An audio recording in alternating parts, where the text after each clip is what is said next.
Bonjour à tous, aujourd'hui notre sélection est un article des Échos sur la forte dépendance des Occidentaux en matière de métaux.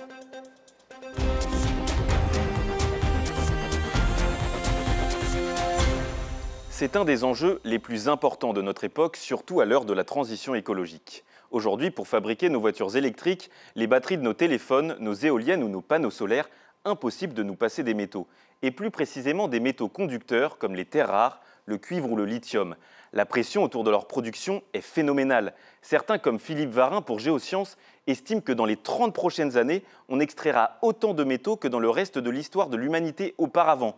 Ces besoins toujours plus grands sont à l'origine de leur surnom, les métaux critiques.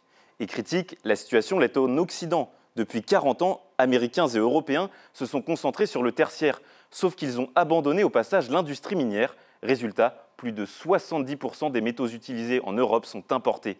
Et comme toujours, économie d'énergie fossile rime avec lutte géopolitique et enjeux stratégiques. Il faut dire que ces matériaux incontournables offrent un pouvoir commercial immense à ceux qui les possèdent. À ce jeu, la grande gagnante est la Chine. Après plusieurs décennies d'investissement, elle domine le secteur. Nos confrères de la Tribune rapportent qu'elle possède 58% des parts du marché et 75% des réserves mondiales de métaux. Même combat pour le raffinage qui se concentre surtout dans ses mains. Des réserves de minerais existent dans d'autres pays, mais ceux-ci ne font pas le poids face à la domination chinoise. L'Union européenne et les États-Unis cherchent donc à retrouver leur indépendance, mais cela demande du temps. Selon l'Agence internationale de l'énergie, il faut 17 ans en moyenne entre la découverte d'un minerai et la mise en production d'une mine, sans parler des coûts à plusieurs milliards d'euros.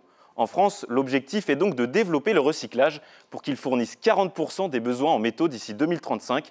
Le secteur doit connaître sa transition verte s'il souhaite être viable écologiquement et économiquement face aux énergies fossiles. Après tout, le but n'est pas de passer d'une pollution à une autre. Pour en savoir plus et échanger sur ce thème, retrouvez-nous sur Internet et les réseaux sociaux.